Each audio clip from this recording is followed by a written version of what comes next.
اور انشاءاللہ تمہیں زندہ رہنا ہے. تو اس ملک کے تنفس کو تمہیں پوچھا ان الفاظ کے. اما بعد، کچھ گفتگو کرنے کے لیے جمع ہے. ماحول اور حالات اس طرح کے بنتے جا رہے ہیں کہ کچھ طاقتیں دہشت گردی کو اسلام سے جوڑنے کی ناپاک کوششیں کر رہے ہیں. لیکن میرے دوستو، اسلام یا مدارس اسلامیہ در حقیقت اسلامی اصول اور قدروں کے امین ہیں.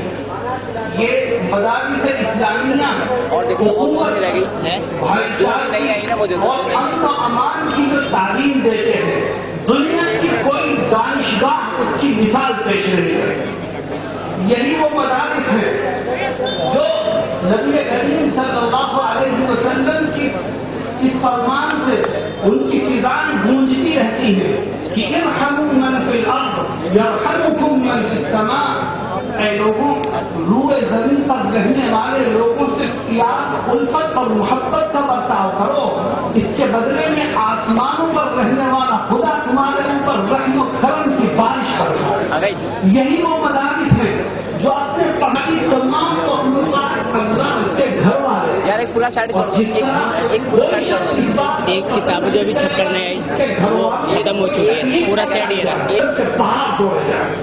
یہی وہ مدارس ہیں جو اپنے پڑھنے والوں کو سکھاتے ہیں اسے پیدا کیا ہے. جب تمہارا باپ ایک ہے تو تمہارے درمیان نفرتیں، عداوتیں اور دشمنیوں کے بجائے الفت اور محبت کی فضا کو قائم ہونا چاہیے. یہی وہ مدارس ہیں کہ جو ہر طرح سے ہم لوگ مدارس اسلامیہ کو دہشت گرد کہہ رہے ہیں، جو مدارس اسلامیہ کی مخالفت کر رہے ہیں، وہ در حقیقت مدارس کے مخالف نہیں ہے بلکہ ہندوستان کی گنگا جمنی تحریک جو نفرتوں کو ہوا دے رہے ہیں، جو مدارس کی مقدس جماعت کو الزام کا نشانہ بنا رہے ہیں. حکومت کو چاہیے کہ ان کو لگام دے.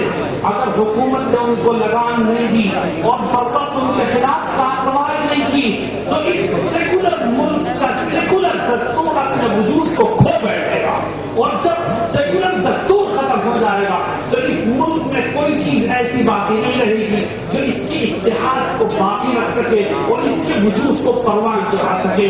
اللہ رب العزت ہم سب کو اقلیتوں کو سنوارنے کے لیے، فرقہ پرستی کے بھول سے اس کو بچانے کے لیے ہر طرح کی قربانیاں پیش کرنے کے لیے تیار ہیں.